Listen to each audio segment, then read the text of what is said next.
Principal Charming was first broadcasted on Valentine's Day, February 14th, 1991. It was written by David M. Stern and directed by Mark Kirkland.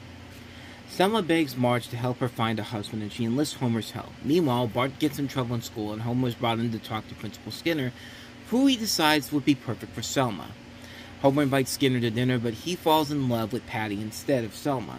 Patty and Skinner start dating, much to Selma's unhappiness. Skinner proposes to Patty, but she rejects him because of her bond with Selma. Making their first appearances in the show include Hans Moleman, groundskeeper Willie, and the Squeaky Voice team.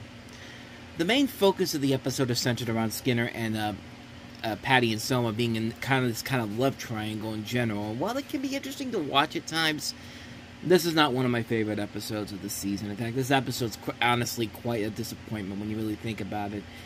You get a couple good jokes here and there, such as Bart calling for Homer at Moe's and asking for homosexual instead, and some pretty good references to Vertigo, Gone with the Wind, and even The Hunchback of Notre Dame. But other than that, though, this is a pretty lame episode, especially since in the years since, they've kind of focused more the relationship on Seymour and Mrs. Krabappel. So that's more believable, but here, it's just hard to get invested in this relationship when we know it's not going to end well. That being said, I think the relationship overall works fine between the two characters here. You can tell that Skinner really is feeling something different, having spent much more of his life with his mother and not with a weird woman to be in a relationship with, at least not at this point in the series. But other than that, though, there's really nothing about this episode that's all that great. It's mostly just a what-if episode.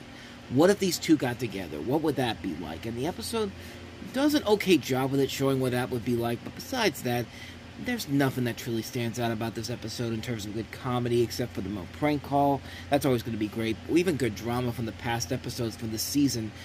It's definitely an episode that feels like it's out of place for this particular season, because we've had so many good episodes that were so unique and different. But this, it's not a bad episode. It's mostly a mixed bag episode, and I would say it wouldn't hurt to skip out on this one and just go straight to the next episode. Decent episode, but nothing that makes it a must watch.